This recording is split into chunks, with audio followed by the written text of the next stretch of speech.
모든 교양은 남 얘기죠. 안 물어봐도 알려주는 남 얘기 아날람 196회 방송 2부 시작하겠습니다. 문쌤님, 안녕하세요. 이동규 대표님, 안녕하십니까. 안녕하세요. 쇼우십니다. 문쌤님, 마르크스 얘기 말고 다른 얘기 해보시니까 어떠셨어요? 저는 되게 재밌는데 그냥 청취자분들이 어떻게 느끼셨을지가 좀 걱정이 되네요. 우리가 재밌으면 또 다 재밌어 하실 거예요. 그래. 보통 그렇더라고요. 네네. 그럼 다행이고요. 나의 이 너무 거대한 비대한 자아인가? 너무 비대한 아날란족 자아인가? 남자친구를 너무 많이 사귀었어. 이것 봐, 내 안에 이거 너무 커져버렸어. 근데 아직도 안 나타나셨나요? 아무도 안 나타나셨어요. 이거 참. 통장으로만 알 수 있어. 우리 사이 그런 사이야. 통장 잔고 찍힌 것만 알 수 있는. 괜찮은데? 그럼요. 나쁘지 않죠? 네. 코로나 시대의 사랑이란 게 이런 거죠. 언택트. 코로나 시대. 그렇구나. 언택트 시대의 사랑. 그렇죠. 제 계좌를 따로 불려드려야 될까요? 그러면 표정 안 좋아지시는데. 대표님 표정 안 좋아지시는데. 그렇습니다. 자, 어쨌든 네. 저희는 후원을 받고 있습니다. 갑자기? 이건 무슨 그런 거 있잖아요. 네?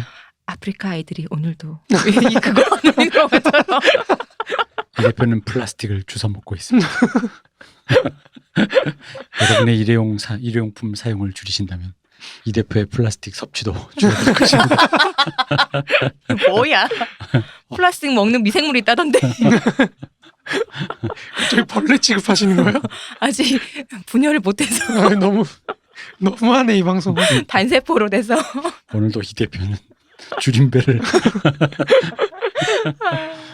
네, 어쨌든 후원 받고 있고요. 네. 저희 그 유튜브 좋아요, 페이스북 페이지 구독도 해주시고요. 네, 많이 와주셨으면 좋겠습니다. 감사합니다. 감사합니다라는 말씀을 빼먹었네요. 네. 감사합니다. 근데 진짜로 저희가 여태까지 이렇게 운영할 수 있는 거는 다 진짜 후원해 주시는 분들 덕분이에요. 맞아요. 정말로 엄청난 도움이 되고 있고 그분들 덕분에 다른 분들에게도 출연료도 소폭이나마 좀 지급해 드리면서 열심히 방송을 진행하고 있습니다. 언제나 감사드리고 있다. 그래서 방송을 쉬지 않고 느껴지셨는지 모르겠지만 방송을 쉬지 않고 대표님 되게 압박 많이 받고 있어요. 심리적 압박을. 맞아요. 오늘 업로드 해야 돼, 막 이런 거. 저 심리적인 압박. 요즘에 되게 일찍 업로드 하셔가지고 아주 기분이 좋습니다. 광고도 좀 쾌적하게 줄이고. 근데 다시 올라갔던데 오늘 올라온 거 보니까. 예, 그게 또 웃긴 게 제가 일일이 하지 않으면 일단 자동으로 좀 추가해 주세요 하면은 그렇게 덕지덕지 붙어요. 어쨌든 걔가 포인트는 잡아주니까 그래가지고 제가 이제 거기서 빼요. 근데 그게 자동으로 잡아주는 게 가끔 이렇게 오래 걸릴 때가 있더라고요. 업로드를 해놓고 한 몇십 분 있다가 아직도 안 잡혔어. 그러다 나중에 보면 광고가 잡히는 그럼 그때 이제 막 빼는 거죠. 그래서 이제 조금 시간차가 있으니까 약간 좀 방법을 조금 더 익숙해지면은 좀 열심히 해보도록 하겠습니다. 저 문쌤님이랑 방송하면은 얘기하고 싶은 거 있었어요. 저번에 뇌절이란 단어 있잖아요. 맞아요. 우리 뇌가 혼미하다로 알았잖아요. 네. 그거 아니고. 난 뇌가 혼절 뭐 이런 건 줄 알았는데. 우리 다 그런 줄 알았잖아요. 근데 뇌절이 우리 게시판에도 얘기해 주시고 트위터도 얘기해 주시고 했는데 유튜브로도 얘기해 주시고 이게 뇌절이 나루토라는 만화에서 나오는 스킬 기술 이름인데 1절, 2절, 3절, 뇌절 뭐 이런 식으로 질려서 재미없다 반복하지 마라 뭐 이런 뜻이래요. 너무 과하다. 근데 그게 그때 붙여주셨던 그게 게시판 뇌절인가 그랬거든요. 그러면 게시판 얘기를 자꾸 해서 이게 듣기 싫다는 얘기신 건지 제 의미를 잘 모르겠는 거예요. 붙이니까 더 모르겠는 거예요. 그러게요. 게시판이 뇌절했다는 거 아니에요? 원래 말 뜻을 알고 나니까 더 모르겠는 거예요. 되게 근데 어렵더라고요. 네, 젊은이들 용어 너무 어렵습니다. 저는 나루토를 안 보다 보니까 저는 원피스 팝니다. 전 나루토 파긴 한데 전 앞에 보다가 말았거든요. 어느 순간 나루토 미친놈 아니야 이거 사스케 이거 집착하고 이거. 저는 블리치 원피스 팝니다. 그렇군요. 이게 진짜 맞아. 제가 주변에 물어보니까 나루토 보는 사람들 원피스 잘 안 보고요. 맞아. 원피스 보는 사람들 나루토 안 봐요. 맞아요. 그게 좀 특이하더라고요. 이유는 모르겠는데 그렇더라고요. 전 뇌절이라 그래서 저 왜냐면은 카카시 기술이라 그래서 내가 카카시 기술을 몰랐나 했더니 그게 치도리로 알고 있어요. 맞아. 네. 치도리로 알고 있었는데 이게 이제 그 뇌절이라고 이제 나오더라고요. 그래서 이게 뭔가 전기 계통인가요? 네. 약간 전기 계통으로 해서 이렇게 번개 빠지직 하는 건데 그래서 이게 내가 나루토를 봤는데 왜 몰랐지? 전 너무 옛날에 봤거든요. 그래서 기억 못한 게 당연하다. 나뭇잎 마을인 거 기억하는 게 어디냐라고 생각하고 있어요. 뇌절이라 그러게 뇌가 번개 그걸 텐데 그래서 그 번개 그 관련된 그 수법은 치돌인데라고 했는데 치돌이가 그거였던 그거- 거죠. 그게 그거였더라고요. 그래서 여하간 실제 의미를 알아도 그럼 이제 더 미궁에 빠졌어요. 근데 저는 적어주신 근데 욕인 줄 말씀이 알았거든요. 무슨 말인지 모르겠어요. 요- 게시판 요- 내절 어. 비용은 뭘까요? 설명해 주시기 바랍니다. 부탁드립니다. 그래서 뭐 어쨌든 이러저러한 일이 있었고 갑자기 갑자기 뜬금포. 아니 전 사실 뇌절에 약간 충격받았거든요. 제가 그 자세히 찾아보니까 뇌절이었다가 치돌이었다가 뇌절이었다 뇌절에서 다시 치돌이가 됐다 이런 또 히스토리가 있더라고요. 어. 근데 이제 내가 그걸 왜 몰랐지 싶었던 나루토의 팬으로서 심지어 너무 약간 상처를 받으신 거 아니에요? 보루토까지 보고 있는 나의 입장에서 그렇다고. 어. 약간 대단하셔. 이렇게, 슬펐습니다. 게다가 카카시는 사실 그 원작자 그 작가가 고민을 할 정도의 캐릭터였거든요. 왜냐면 인기 투표하면 항상 1위. 그럼요, 1위예요. 가장 멋있는 음, 캐릭터예요. 1위였기 때문에 원래 나루토가 그래야 사스케나 되는데. 둘 중에 하나가 1위가 돼야 되는데 선생님이 뜬금없이 뜬금포 선생님이 눈도 하나 특이하네. 없는데. 1위인데 근데 그만큼 매력적인 캐릭터라서 네. 음. 그래서 내가 카카시의 그것을 몰랐다니라는 충격에 잠깐 뇌절. 제가 이미 그 의미 아닌데. 다른 의미 내죠. 제가 그래서 그것 때문에 뇌절 상태로 되었다. 약간 뇌절이라는 표현이 약간 욕같이. 그러니까 반복하니까 예. 지겹다라는 얘기인 거죠. 그냥 내가 이렇게 끊겼다. 정신 끊겼다. 약간 그런 느낌을 계속 느껴져가지고. 그렇죠. 저도 그런 느낌인 줄 아 알았는데. 뇌가 예, 어, 내가 끊겼다. 절단났다. 그렇지. 그러니까 그래서 혼미하다 이렇게 생각을 한 거죠. 뇌로 신호가 안 가는 거죠. 절단됐다. 벼락이 근데 이렇게요. 약간 그런 느낌인데 아무튼. 그런 참 어렵더라고요. 따라가기 힘듭니다. 따라가기 힘들어요. 네. 아니 근데 나루토 씨 언제 많은데 이게 따라가기 힘든 거야, 뭐야 이거. 다음에는 꼭 풀어서 써주십시오. 아무튼 들어가 보시죠. 네. 들어가 보겠습니다. 자, 어제 뭐 사실 동경만경을 딱 분절해서 얘기할 건 아니고 어제랑 이제 비슷하게 한번 얘기를 해볼게요. 일단 어제 일식에서 보면은 그 장면 어떻게 보셨어요? 중간에 주식하는 사람들이 그쵸. 미친 듯이 미친 듯이. 주식을 하잖아요. 그러다 중간에 한번 일종의 공황 같은 게 맞아요, 있잖아요. 맞아요. 하락장이 돼가지고 돈 있는 사람들이 막 탄생하잖아요. 맞아요. 그게 어떻게 보셨습니까? 그러니까 이게 확실히 이 동경만님하고 차이가 나는 게 자본주의가 상승하고 있는 때하고 이제는 좀 이렇게 쇠퇴하는 그런 때하고의 차이가 느껴져요. 그러니까 여기서도 보면은 뭐 제 느낌이지만 네. 거기서는 사실 이 중산층의 삶이라는 게 굉장히 어떤 노곤노곤하다고 해야 될까요? 약간 좀 평온하잖아요. 되게 그죠? 여성의 삶이 되게 그냥 뭐 동네 돌아다니고 뭐 이러는 건데 이런 삶을 위협할 수 있는 게 여기서는 사실은 외부적인 요인밖에 없는 거예요. 그런 금융자본주의라든지 뭐 냉전이라든지 핵전쟁이라든지 이런 외부적인 요인밖에 없는데 사실 거기서 금융자본주의라고 하는 게 보여주는 게 어떤 무슨 뭐랄까요 좀 그냥 갑자기 닥치는 것처럼 이렇게 보여지잖아요. 네. 그게 굉장히 좀 재밌더라고요 저는. 근데 이 동경만림에서는 동경만경. 동경만경에서는 동경살림하고 헷갈려요. 동경만의 숲이 있어. 뭐 갑자기 막 머리가 흔들. 아무튼 그 소설에서는 그런 어떤 외적인 어떤 충격이랄까요? 이런 게 거의 없잖아요. 네. 그게 되게 대비돼서 되게 재밌게 느껴지더라고요. 어떻게 보셨나요? 근데 저 그거가 아마 이 감독님이 그 시절에 봤을 때는 되게 그 주식을 굳이 넣었다라는 게 되게 이제 좀 의미심장한 게 아마 그 당시 기분으로 충격적이었던 것 같아요. 이 감독님 눈에. 그러니까 그렇게 넣었던 것 같아요. 일단 그 시끄러운 것도 있지만 사실 그렇잖아요. 우리가 주식회사라는 게 주식이라는 흔히 말하는 개미들의 돈이 주식에 투자되면 이렇게 어떤 회사의 가치와 투자금으로 이렇게 모아서 그렇죠. 자본을 공급하는 자본으로 이렇게 수혈이 되는 어떤 그런 우리가 알고 있는 이론은 그런 거지만 실제 거기서 묘사한 대로는 그러니까 왜 흔히 말하는 왜 기업의 가치를 알고 투자는 가치 투자라 그러잖아요. 그렇죠. 딱 기업에 찾아가서 사장님 만나보고 막 다짜고짜 실제로 그렇게 투자하시는 분 계세요. 사장님도 막 만나보고 요즘 이런 거 개발하고 계세요? 그러고 하면서 이러면서 이제 그 기업의 가치를 보고 이제 들어갈 거냐 말 거냐 결정하는 분들도 있는데 그러니까 이게 흔히 말하는 정통 방법인 거죠. 근데 이제 그 여기 영화에서 묘사했던 거는 가치 투자할 갭을 그냥 그렇죠. 루머로 루머와 맞아요. 그냥 옆에서 분위기, 듣고 이렇게 루머 뭐 정보. 무슨, 그리고 프론터 그 기세도 그렇잖아요. 기세 남들 다 사니까 남들 다 내려가니까 약간 그런 어떤 맞아요. 분위기에 편승하는 그런 식으로 어쨌든 그 주식거래소가 사실 그 주식거래소는 이름만 딱 떼면 거의 투전판이잖아요. 맞아요. 투기판이잖아요. 그러니까 그게 아마 이분에게는 자본주의라는 게 말로는 뻔지르르한데 그 돌아가는 메커니즘이 이런 식으로 천박하게 돌아가는 걸 아마 그렇죠. 묘사하고 싶었던 것 같고 문제는 더 웃긴 거는 거기에서 중산층으로 표상되는 주인공은 거기서마저도 유리되잖아요. 맞아요. 여기서 나는 몰라. 그러다 보니까 어떤 느낌이냐면 심지어는 그 엄마는 거기에 관계하고 있는 사람인데도 엄마조차도 사실은 그 정보에서 유리돼 있잖아요. 맞아요. 잘 모르죠. 네. 그러니까 중산층이고 안락함이 어쨌든 간에 이런 류의 것들로부터 유리된 상태에서 속절없이 당할 수밖에 없음에도 불구하고 굉장히 나이브하게 산다라는 어떤 그런 맞아요. 지점들. 62년도 영화에서 주식을 얘기하는데도 거기서 작전이 나오잖아요. 저 되게 맞아요. 놀랬거든요. 맞아요. 네. 작전 세력들이 한탕 확 해먹고 난 다음에 자기들끼리 샴페인을 맞아요. 축배를 드는 거예요. 근데 그 옆에 지금 돈 잃어서 맞아요. 있는 사람들이 앞에 이 놓고 사기꾼 막 이러면서 그 앞에서 축배를 드는 거예요. 그래갖고 간도쿠다. 근데 이제 그런 금융이 우리 사회에 뭔가 그러니까 그런 자본이 뭔가 잠식해 간다?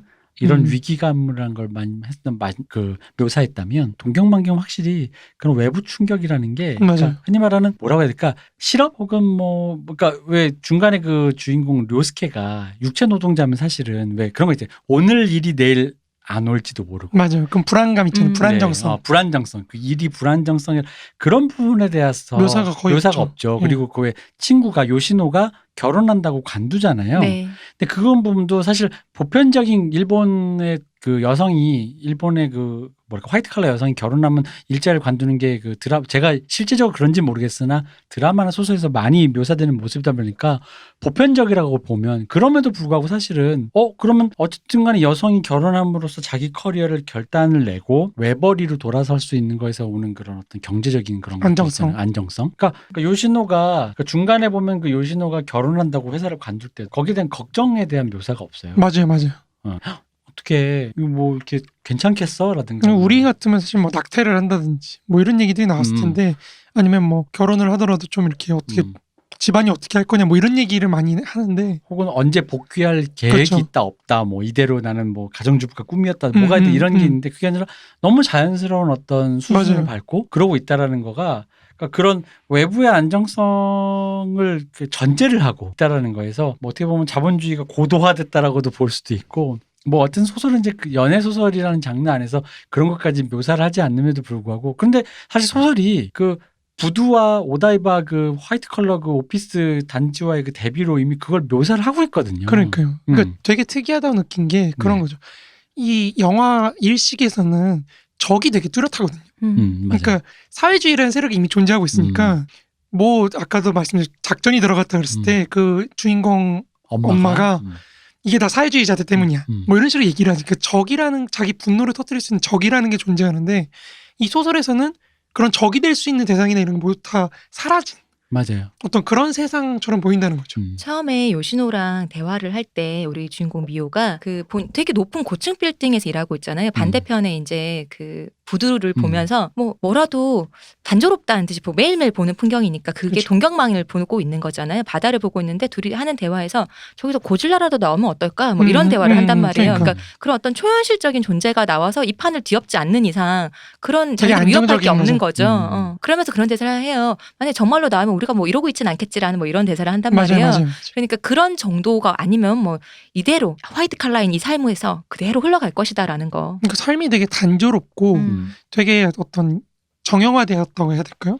그냥 흘러가는. 그러니까 말씀하다 보면 아까 1편에서 좀 잠깐 언급했던 것 같은데 이 영화랑 소설이 되게 순환 구조 같은 거예요. 맞아요. 그러니까 예를 들어 만약 일식을 선으로 보면 일식에서 그런 외부적으로 도래하고 있는 그런 어떤 자본주의의 어떤 그런 나이브한 그런 조건들을 다 상쇄시킨다면 어떤 뭔가 좀 더 나올 수 있을 것 같은데 그렇게 해서 결단을 내렸더라도 다시 또 안정화된 세계에서 그렇게 해서 안정화된 그런 거조차 이제 아예 생각 고려조차 않는 동경만경의 세계에서조차 사람은 이렇게 권태를 느끼고 불안감과 느끼는데 그 권태와 불안감을 느껴서 다시 한번 결단을 내렸더니 그 끝에 또 다시 일식의 처음에 도달한다는 거지. 약간 이게 벗어나지 못해. 순환되는 이 지루함은 벗어나지 못해.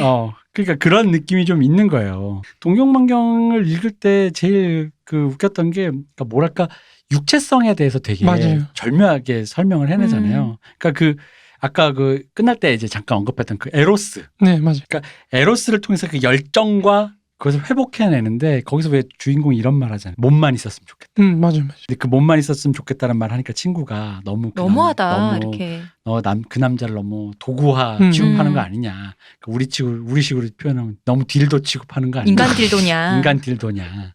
그랬더니 곰곰이 생각하면 그게 자기 스스로도 몸만 있었으면 좋겠다라는 그 마음인데 그게 무슨 생각이냐. 거기서 이제 묘사가 아주 길지는 않았지만 알듯 말듯 하면서도 이제 좀 모르겠다고 싶으면서도 좀 곰곰이 생각을 해봤던 게 결국 그거 같아요. 에로스라는 게 결국 에로스에 몰두할 때가 오르가즘을 느끼고 에로스에 몰두할 때 되게 몰두할 때잖아요. 집중할 때. 사실 남녀 관계도 그 가장 열정적이다라는 게 남녀 간의 사랑이라고 보면 여러 가지 감정 중에서 그 남녀 간의 사랑 중에서도 여러 가지 단계 뭐 만나서 데이트하고 대화하고 뭐 그런 거 중에서도 가장 일체감을 느끼는 건 어떤 그런 에로스의 순간이라고 보는데 근데 그 에로스의 순간이 영속적이지가 않잖아요. 그것도 되게 순간적이잖아요. 그러다 보니까 주인공 미호가 사랑을 믿지 않는 사람 입장에서는 믿지 않음에도 불구하고 오는 그 어떤 일체감 때문에 그럼 차라리 몸만 있으면 이 일체감이라는 걸 계속 누릴 수 있지 않을까. 그러니까 이게 저는 약간 그런 식으로 느꼈어요. 그러니까 뭐냐면 우리가 자위를 하잖아요. 마스터베이션 하잖아요. 근데 그 동물들도 동물원에 갇혀 있거나 이러면 자위를 한다고 하더라고요.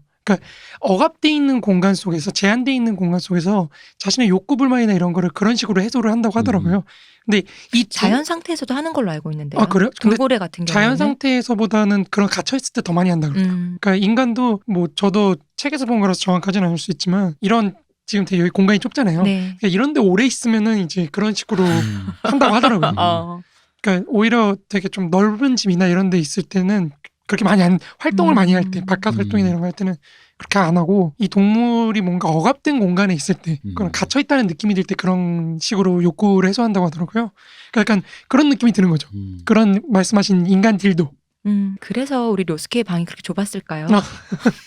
그럴 수 있죠. 그리고 이제 요스케 방이라는 게 약간 그 공장 노동자 기숙사잖아요. 노동자들이 많이 있는 기숙사의 네. 그런 어떤 그건데 그 이제 일본은 우리랑 아파트 맨션 차이가 이제 부르는 기호가 다르잖아요. 네. 우리 아파트가 그쪽에서 맨션에 가깝고 우리가 빌라로 부르는 데를 아파트라고 네. 이제 말이 하는데 어쨌든 여기서 이제 묘사하는 그런 아파트 그 기숙사 그 노동자들이 있는 그 기숙사에 가서 뭔가 뭐라고 해야 될까? 그러니까 그녀의 주말을 거기서 보내고 오잖아요. 맞아요, 그녀가. 맞아요. 근데 그게 뭔가 그녀에게 일탈 같은 거잖아요. 그렇죠. 육체성에 대한 탐닉이죠. 네. 육체성에 대한 탐닉이고 뭔가 그러니까 자기의 그 뭐랄까 일상적인 루틴의 공간에서 일탈된 공간이잖아요. 그렇죠. 그러니까 화이트 컬러인 그녀가 결코 거기도 묘사돼 있어요. 결코 갈 일이 없는 곳에 그러니까 비정형적인 공간 속에서 육체를 탐닉하러 가는 건데 그러다 보면서 고민하는 거잖아요. 내가 사랑이 아닌. 그러니까 근데 그걸 모르겠다 보니까 오히려 자포자기적으로 그렇게 얘기하는 거예요. 몸만 있었으면 좋겠다. 근데 그러니까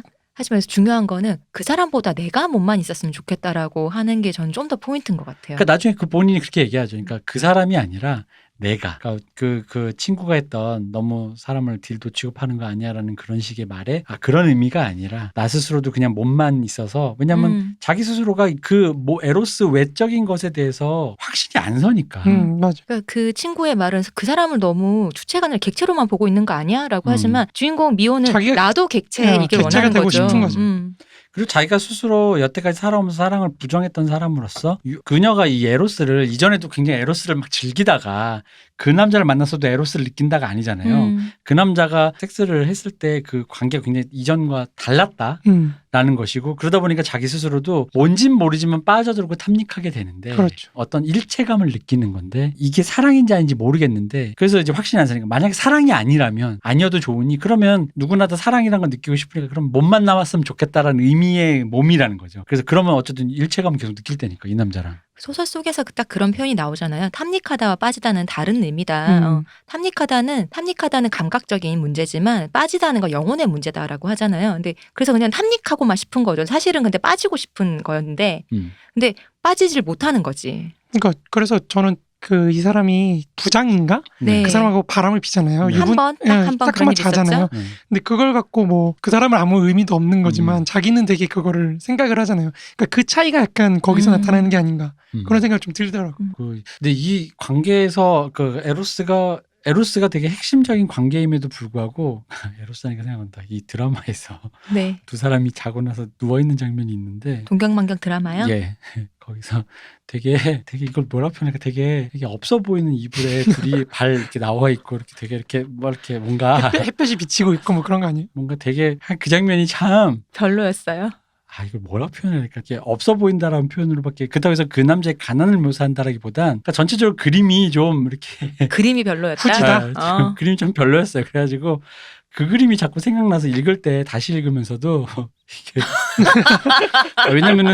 왜냐면 거기서 이제 그 에로스에 대해서는 그렇게 크게 많이 나오지는 않았어요. 맞아요. 근데 사실 제가 오히려 드라마를 먼저 봤었거든요. 그래서 이제 소설을 보다 보면 느낀 게 소설에서는 에로스에 대한 부분이 굉장히 충실하게 묘사가 돼 있어요. 그러니까 뭐냐면 이 여자가 흔히 말 이거잖아. 섹스는 만족하는데 감정적으로 모르겠어. 그렇죠. 앞으로 이 남자랑 같이 영원히 뭔가 꽁냥꽁냥 살래라고 하면 잘 모르겠어. 그래서 판단도 안 쓰니까 결정도 못 내리겠어라는 얘기인데 그러다 보니까 그런 의미로 에로스가 되게 핵심적인 키워드인데 드라마에서 그럴 수가 없지.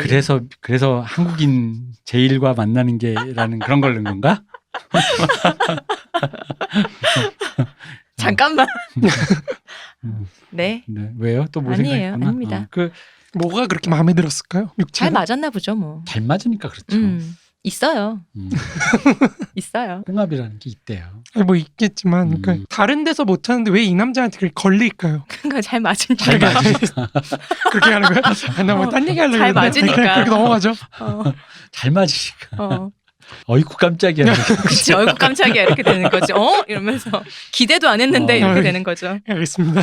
그러니 자꾸 한 번으로 안 되고 두 번으로 이렇게 여기서 끝내야지 못 끝내는 거죠. 그러니까 난 사실 제가 이거를 여러 번 봤는데 이게 그때 상태, 그러니까 읽을 때 상태마다 좀 이렇게 느낌이 맞아요. 좀 달라요.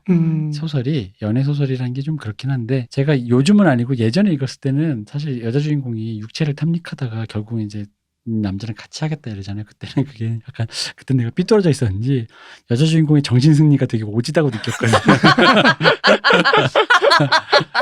물론 우리가 이제 좋은 말 여태까지 했습니다. 이렇게 그러니까 그런 의미에서 결단을 내리는 삶이라는 것을 또 주인공이 선택했다라는 그렇죠. 그런 관점에서 있지만 이제 그렇게도 느껴졌던 거예요. 그러니까 육체밖에 없는 관계, 육체 말고는 어떤 효용성을 못 느끼는 관계에서 이 남자와 뭔가 다른 접점을 만들어 보려고 하는데 접점을 만들질 못하고 있는 차에 그 중간에 그 접점을 만들어주는 메신저 역할을 그 소설 속에서 그렇죠. 등장하는 소설이 소설가. 예. 해주잖아요. 소설가가 와서. 남자 주인공을 계속 그렇죠. 인터뷰를 해가지고 맞아요. 사실은 이 남자의 실제 얘기를 그냥 소설에다 써버리니까 이 여자가 이 남자가 얘기해주지 않았던 이 남자의 어떤 과거를 알게 되죠. 속마음을 듣고 좀 더 가까워지는 느낌을 들으면서 자기 마음에 대한 확신을 느끼는 건데 소설가 너무 직업 윤리 없는 거 아닙니까? 맞아. 사실은 그쵸. 사실 그 얘기가 이번에 최근에 한번 터졌잖아요. 그러니까요. 근데 그게 재현의 문제가 예술가들이 자기에게 갖다 쓰는 건 어디나 다 있는 건데 그러니까 그게 사실 옛날에는 예술가에 대한 리스펙트가 있다 보니까 그런 얘기를 그냥 좋게 말해서 뮤즈인데. 넘어가줬지. 근데 이제 요즘에는 이제 그게 안 되는 거죠. 그쵸. 네. 근데 어쨌든 그 장면에서 그렇게 뭐랄까 저는 이 소설이 좋았던 점이 그렇게 해서 이 여자가 그 미호가 료스케에게 어떤 그런 뭔가 가까워짐을 느끼잖아요. 근데 조금 이 영화가 이 소설이 수준 낮은 소설이었으면 그래서 나는 너를 알게 됐어에서 끝났을 건데 그렇지. 그걸 한번 깨잖아요. 내가 이렇게 가까워졌다고 생각했는데 드디어 나는 이제 마음을 열었는데. 열었는데 남자가 그렇게 생각 안 하잖아요. 맞아요. 그리고 오히려 남자 입장에서는 또 좀 재밌었던 게 그거였어요. 저는 남자가 마치 앞에 맥커피처럼 그 자기 가슴에 있는 그 상처가 맞아, 상처. 네. 첫사랑의 그 맞아요. 뜨거운 선생님. 상처였잖아요. 그래서 이 사람에게 되게 의미심장한 상처일 줄 알았는데 나중에 그 미호가 그 소설 사연을 속에서, 읽고 네. 사연을 읽고 뭔가 가까워졌다는 느낌에 이 남자에게 좀 더 뜨거운 마음으로 다가섰을 때 이 남자의 시큰둥한 반응이 저는 그렇게 느낀 거예요. 그러니까 이 남자에게 이미 다 소화된 얘기인 거야. 다 식어버린. 그러니까 그냥 맞아요. 흉터로만 남은 것일 뿐 그게 내 안에 어떤 열정이나 그런 걸 하는 건데 그녀는 오히려 그러니까 그 장면을 파토가 나는 장면이 왜 좋았냐면 그녀가 본 거는 이 남자의 과거라는 거지. 환영이라는 거, 환영. 그거에 뭔가 자기가 뿜업돼가지고 애정을 느껴서 그러니까 이게 광기예요. 어제 말. 이 남자는 보지도 않고 그냥 이 남자의 과거라는 거에 그죠? 몰두하는 거잖아요. 그랬더니 파토를 내는 거죠. 그게 아니라는 거지. 여기 안에서 미호는 사랑을 믿지 않는 어릴 때부터 진정한 사랑 같은 거 없어 이런 사람이었잖아요. 맞아요. 근데 하지만 아까 어제 제가 얘기했지만 500일의 썸머의 썸머처럼 어딘가 그래도 사랑이 있지 않을까라는 희망을 품고 사는 사람이란 말이에요. 근데 그 료스케의 사연을 보고 나니 료스케의 그 예전에 그 행동을 듣고 나니까 이 사람은 정말로 사랑이라는 것, 진실된 사랑을 믿고 그런 걸 행했던 사람이구나. 이 사람이랑은 내가 사랑을 할 수 있겠다라는 그래서 마음을 열게 됐는데 막상 료스케는 그냥 뭐 그렇게 내 몸에 불을 질러가면서까지 사랑해봐야 지나고 나니까 아무것도 아니더라. 끝난 사랑이더라. 라는 그 태도에 서로 어긋나 버리는 거잖아요. 그게 또 선생님하고의 사랑이었잖아요. 네. 제자하고 나이 차가 많이 나는. 그러니까 그 선생님이 사실 느꼈던 어떤 불안이나 이런 게 있는 거죠. 주변의 시선이나 뭐 이런 것 때문에 더 그렇다 보니까 나이 들어서 오히려 더 허무함을 많이 느꼈을 것 같아요. 그 선생님은 아마 다른 사람도 이미 몇 번의 연애 경험이 있을 것인데 료스케는 고등학교 때부터 맞아요. 그 사람의 사랑은 첫사랑이잖아요. 그러니까 연애 경험이 없잖아요. 그러다 보니까 연애를 거듭하면서 사람이 알게 되는 게 있잖아요. 이게 그런 감정들. 그때 감정 선생님이 혹은 느꼈을. 어떤 상황에서는 내가 힘이 들더라도 우리 둘을 위해서 내가 좀 시간을 내야 된다든지 감정적으로도 내가 여유를 내야 된다든지 이런 거를 사람이 학습하게 되는데 선생님은 그걸 이미 알고 있는데 그렇죠. 료스케는 아직 그런 경험이 없다 보니까 불안감도 많이 느껴지고. 마치 그냥 엄마랑 살듯이 그냥 자기 혈연과 살듯이 선생님한테 대하니까 그러니까 선생님이 어느 날 아니구나 하고는 사라져 버리는 거잖아요. 맞아요. 그러니까 이제 근데 이제 요스케의 마음은 그러니까 미호는 사랑을 안 믿는다. 그런 게 있을 수 없어라는 쪽에 가깝다면 요스케는 약간 냉소잖아요. 맞아요. 해봤는데 없더라. 해봤는데 뭔가 뭐 없어. 혹은 변해.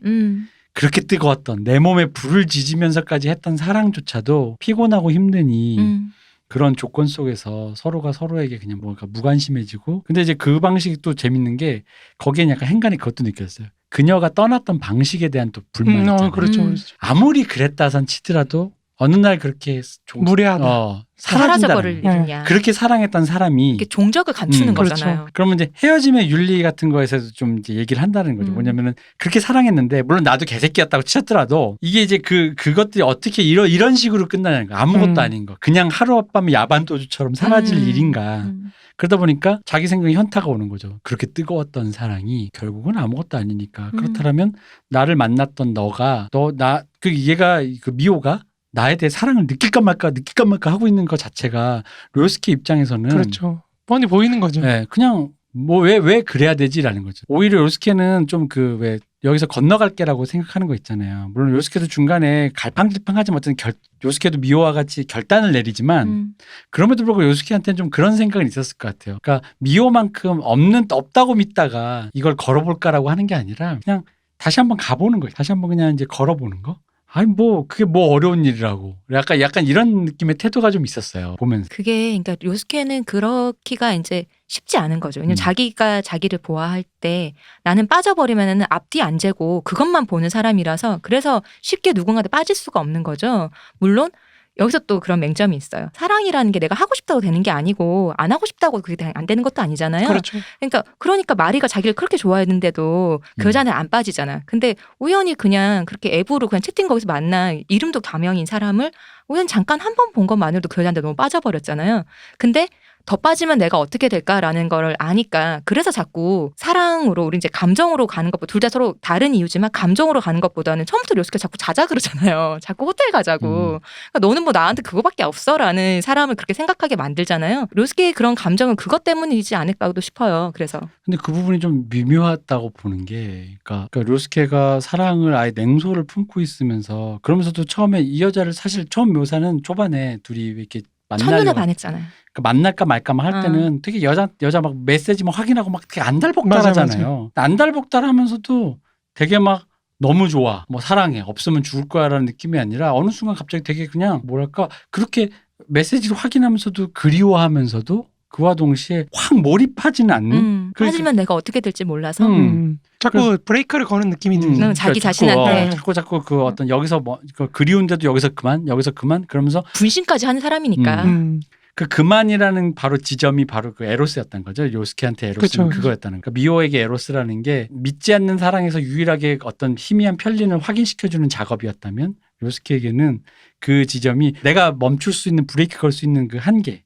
여기서 더 가면 오히려 얘는 에로스는 됐고 에로스 넘어서 내가 이 여자를 뭐 어떻게 뭐 케어하고 더 자주 어떤 그러니까 왜 흔히 말하는 호구조사에서 서로 어디서 살고 어디서 하고 만나고 이런 것들을 본격적인 연애 작업을 하기 시작하는 순간 나 자신이 고삐 풀린 망아지처럼 달릴 게 너무 무서우니까 그런 식으로 이제 이 사람이 달려가는 거에 대해서 브레이크를 거는데 저는 그래서 사실 이 드라마가 이 소설이 재밌는 게 이 시선을 계속 분절시켜 놨잖아요. 네. 요스케의 시선과 미호.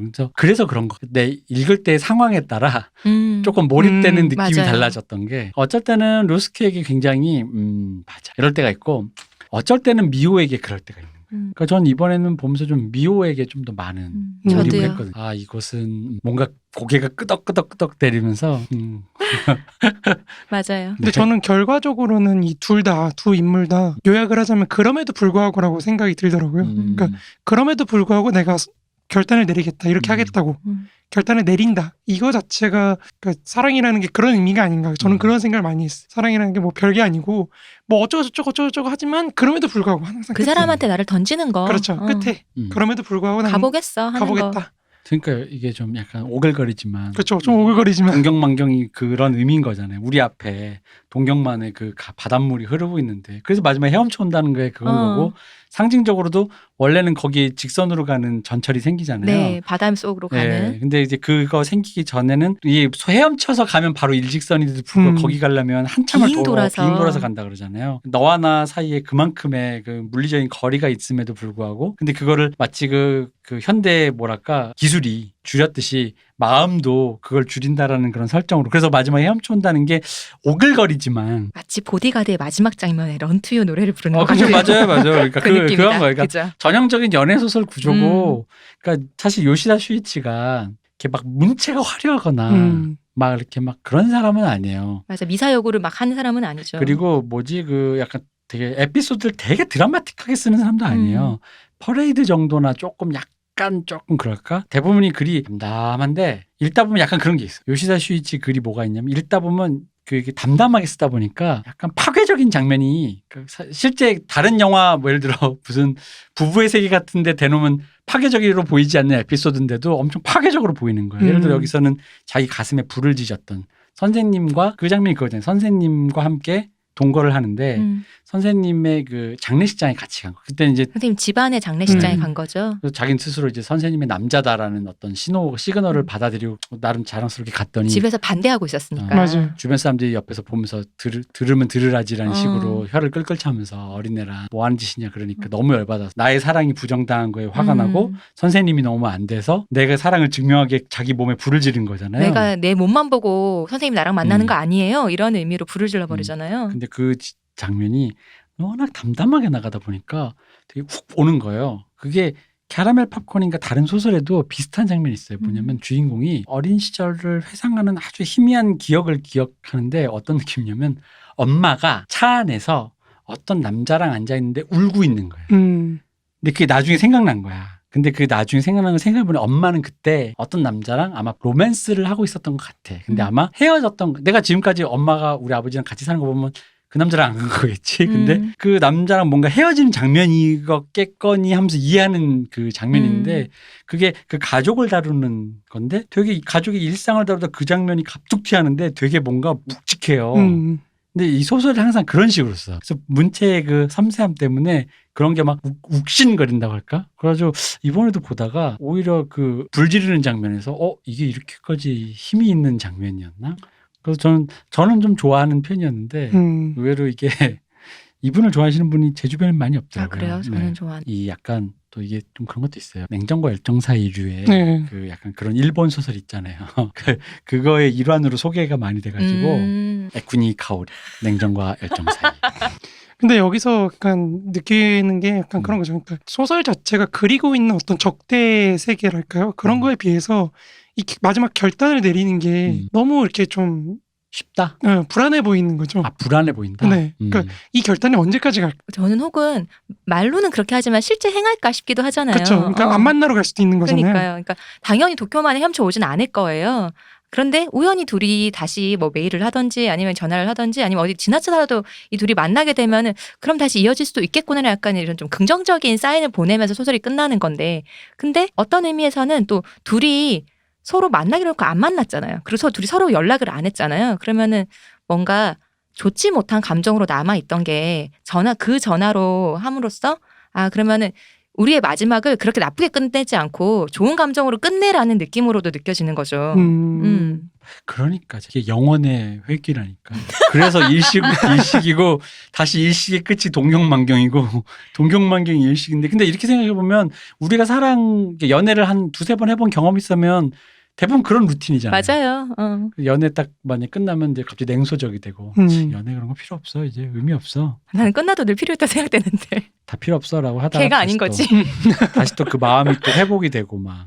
근데 이 소설의 그 출판사가 은행나무잖아요. 그 은행나무에서 이 소설에 대해서 표현한 글 중에서 마지막에 보면 뭐라고 써있냐면은 인간이 자신의 한계와 가능성을 깨달을 때에만 진정한 사랑을 할 수 있음을 보여주는 일종의 자각적 소설이라 할 수 있다라고 있어요. 이게 연애 소설인 동시에 좀 뭐 이런 얘기도 그렇다면 내가 나를 이제 깨달을 때만이 한계가 됐든지 뭐가 됐든지 깨달을 때만이 정말 사랑에 다다를 수 있다. 뭐 이런 얘기. 태양은 외로워는 아직 못 깨달은 거고. 그렇죠. 그리고 또 다른 식으로 태양은 외로워를 전유해서 얘기하자면 너는 깨달았다고 생각하지만 태양은 외로워에서 제시한 조건들의 어떤 일면도 하나도 들어가지 못했어라는 약간 왜냐하면 만약에 니네 둘이 사귀면 이제 너희들의 계급은 지금 네가 느꼈던 신화가 부두와 오다이바가 상징하고 있는 그만큼의 계급 차이와 거리만큼의 왜냐면 요스케는 실제로 선생님과 그렇죠. 사랑하면서도 그런 어떤 계급과 그 어떤 차이를 느꼈잖아요. 네네. 현실적인 차이. 현실적인 차이. 근데 여기서도 아마 그 현실적인 차이가 물밀듯이 다가올 거라는 거죠. 그러니까 이제 그거를 저기 드라마처럼 약속은 약속이야라고 하기에는 약속구하래 약속구다. 라고 하기에는 그거는 그러니까 물론 이게 짧은 연애 소설의 어떻게 보면 한계이긴 한데 그리고 마지막은 울림도 있고 다 좋은데 그러니까 읽으면서도 그러니까 사랑이 그렇게 계속적으로 그렇게 되다 보니까 그럼 이제 우리가 여기서 해보고 싶은 만큼 이렇게 영원히 회귀되는 이런 냉소와 열정 사이, 냉정과 열정 사이에서 인간은 왜 이렇게 사랑을 하는 걸까? 그리고 인간은 권태에서 결국은 아까 말한 그 광기 열정, 그러니까 굳이 그런 식으로만 해소가 돼야 되는 걸까? 저는 그런 거니까 광기 열정도 필요 없지만 권태도 안 느끼는 어떤 스테이블한 상태 있잖아요. 내내 현자 타임인 상태. 그런 상태는 왜 안 되는 걸까? 뭐 드물게는 그런 분이 있기도 하죠. 뭐 그럴 수 있겠지. 그래요? 우리가 못하는 거지 없진 않아요 그런 분들이. 영원한 현자 타임에? 그러니까 나는 뭐 자연인가? 예를 들면은 한국 같은 경우는 사실 연애에 되게 집착하잖아요. 드라마를 봐도 그렇고 우리는 늘 연애해야 되잖아. 그리고 연애를 하지 않고 있는 상태를 뭔가 비정상적인 상태로 규정하고 누구 만나야지 시집가야지 결혼해야지 장가가야지라는 얘기를 끊임없이 주입받는 사회잖아요. 근데 거기 조금 초월해서 누가 그런 소리를 해도 전혀 흔들리지 않고 뭐 나는 지금 좋은데라는 분들도 있더라고요. 없진 않아요. 그러니까 드물지만? 연애뿐만 아니라 이게 이제 둘 다를 합치면 굳이 이건 이제 연애와 연애의 어떤 그런 상태로만 풀었지만 비일상적인 열정의 상태라고 표현하는 게 조금 더 맞을 것 같아요. 그러니까 인간이 비일상적인 열정의 상태를 갈구하고 그게 어느 정도 그 사이클이 맞았을 때 권태라든가 지루해서 탈출을 한다라고 봤을 때 그러니까 다 보고 나면 그런 생각이 드는 거야. 그것뿐인가라는 거지. 그러니까. 그것뿐이야? 그거밖에 없어. 이렇게 말하는 거예요. 뭘 더 바래? 그러니까 갑자기 그런 생각이 드는 거예요. 종교가 이래서 있구나라는 생각이 드는 거예요. 여기까지 오니까. 그러니까 모르는 미지의 무언가가 어쨌든 간에 어떤 조건을 충족시켰을 때 나에게 주어진다라고 싶으면 그 다음은 예를 들어 던질 수 있잖아요. 이게 이거 왜 믿음의 영역이잖아요. 제가 믿음은 늘 기프트라고 얘기하는 게. 그러니까 그쵸? 어제 제가 말씀드렸던 것처럼 베버가 그렸던 세계에서 인간은 의미를 되게 추구하는 존재인데 그 의미를 찾는 게 사실 사랑만으로는 좀 부족하다는 거죠. 네. 삶의 서사에서. 그죠? 이랬을 때 내가 어떤 의탁할 수 있는 무언가. 베버는 그게 정치라고 본 거, 새로운 종교로서의 정치라고 본 건데. 근데 그것보다 조금 더 덜 가면은 사랑조차 없으면은 어떤 의미도 못 찾는 사람들이 그렇죠. 더 많다는 거죠. 나라는 사람에 대해서 누군가를 사랑하고 그런 모습 아니면 또 사랑받는 모습 그것에서 또 나를 찾는 거니까. 자, 그럼 여기서 등장하는 네. 그 거의 100년 동안 100년 아니지만 100년 가까이 오해받고 있는 이 말에 대해서 오늘 문쌤이 설명해 주실 때가 된 것 같습니다. 종교는 인민의 아편이다. 아. 이게 각자 다르게 해석해서 각자 다르게 써먹고 있어요. 맞아요. 자, 원래 어떤 말씀이십니까? 그게 헤겔 법철학 비판 서문에서 나오는 얘기인데요. 네. 그러니까 마르크스가 사실 종교를 보는 관점은 기본적으로 이런 거예요. 그러니까 우리가 자연이라는 거를 정확하게 인식하지 못하는 데서 오는 오해 같은 거예요. 내가 자연현상이라는 거를 정확하게 파악을 해서 그러니까 우리 속된 말로 과학적으로 정확하게 원리를 이해해서 그렇게 하는 게 아니라 이게 오히려 인간의 그 현실을 내 마음대로 바꾸지 못하잖아요. 현실을 이 바꾸지 못하는 것을 어떤 자신의 본성을 종교라는 형태로 맡기는 거예요. 신한테. 나를 이거를 외화라고 하거든요. 네. 전문용어로. 그러니까 내 밖에 뭔가로 만드는 거죠. 그래서 내가 거기에 복종하는 식으로 가는 건데, 그러니까 마르크스가 그 헤겔법터로 비판 서문에서 하고자 했던 얘기는 인민은 아편이라는 거는 일종의 진통제인 거죠. 그러니까 현실을 잊게 만드는 그렇죠. 것. 내 현실이 아주 괴로워요. 근데 이거를 내가 직접적으로 해결하지 못하니까 신을 통해서 이렇게 이 고난은 내가 나중에 천국 가면 다 보상받는다. 그러니까 이런 식으로 이렇게 해소를 하는 거를 해서 일종의 진통제니까 마르크스는 그래서 이제 좀 멋있게 말하자면 피 안의 진리가 사라졌을 때 차 안의 진리를 확립하는 게 중요하다. 뭔 소리야 이게? 그러니까 뭐냐면은 이제 종교라는 어떤 진리가 사라진 근대 시대에 그러면 이제 어떻게 현실을 바꿀 건지 차 안의 진리라는 걸 어떻게 확립할 것인가가 과학의 철학의 목적이 된다. 목표가 된다. 뭐 이렇게 얘기하는 거거든요. 그러니까 현실을 바꾸면은 종교는 자연스럽게 사라진다. 뭐 이렇게 보는 거죠. 그리고 이제 그런 해석도 되지 않나요? 그러니까 제 느낌은 그러니까 이거라도 약간 그 그런 것도 예. 있죠. 인민들이 이제 왜냐하면 처음 해석할 때 그 인민 그 종교는 아편이라는 걸 종교를 한국에서는 특히 기독교에 대한 그 어떤 이미지가 워낙 안 좋다 보니까 마르크스가 너무 비판적으로 아편은 나쁜 거니까 인민을 홀리는 그런 악한 것이다라는 느낌으로 해석하시는 분이 있는데 저는 오히려 느낌이 그거라도라는 맞아요. 네. 이 해석도 맞아요. 네, 그 느낌으로 좀 읽혔거든요. 그러니까 그런 면도 있는 거예요. 인민들이 자기 현실의 어떤 고통이나 이런 거를 종교로 이렇게 해가지고 위탁해서 위로받고 그러는 거죠. 그래서 그런 의미에서 진통제라고 하는 거예요. 네. 그러니까 그런 거라도 있는 것이 그러니까 그런 류의 기능이라도 있다라는 측면에서의 약간 그 묘사인데 그게 이제 다른 부분들에서는 그 너무 이제 아편에 대한 부정적인 이미지를 너무 차용해가지고 종교가 인민을 홀리는 것. 근데 이제 거기서 멈추지 말라는 거죠. 이제 그러면 그죠? 진통제 그만 맞고 병을 고쳐야지. 그러니까 이런 좀 딴 얘기인데 저한테 포교를 하시면서 어떤 아주머님이 하신 얘기가 있어요. 교회 나가라고 하면서 무슨 말씀하셨냐면은 이제 본인도 신실하고 남편분도 신실한데, 그러니까 그 자기보다 더 높은 존재, 어떤 거대한 존재가 있는 것을 알고 무릎 꿇을 수 있는 남자가 얼마나 섹시한지 모른다. 그러면서 기독교인을 만나보라고, 나도 기독교를 믿고 기독교인과 만나라며 저한테 포교를 하신 분이 있었거든요. 근데 실제로 파스칼이 비슷한 얘기라고 하긴 좀 그렇고, 신이 없다고 생각하냐? 일단 기도해봐. 그럼 믿게 돼. 그러니까 이런 얘기를 하거든요. 절대자 앞에서 자기가 하나씩 자금을 아는 그것을 인정하는 남자가 굉장히 섹시하다며. 이건 좀 다른 맥락. 내가 아는 거잖아요. 이거는. 그런 얘기로 제가 포교를 당한 적이 있네요. 근데 약간 실패하셨습니다. 그러니까 저 같은 사람은 굉장히 좀 약간 좀 시니컬한 게 있다 보니까 신을 왜 믿어? 그러니까 이런 게 하는데, 사실 인간이 어느 정도 그런 종교성이랄까요? 그런 갖고 있다고 생각을 해요. 그러니까 그런 어떤 자신의 어떤 뭔가 의탁할 만한 그런 게 없는, 저도 어떻게 보면은 그 마르크스주의라는 거 이념에 저를 의탁하는 걸 수도 있잖아요. 그렇죠. 예, 그러니까 그런 의미에서도 우상숭배. 우상숭배. 여기 우상 없어요. 마르크스가 우상인 거죠. 아니에요. 저는 마르크스 아이돌이잖아요. 믿지 않아요. 레닌. 뭐 이제 어쨌든 그런 건데.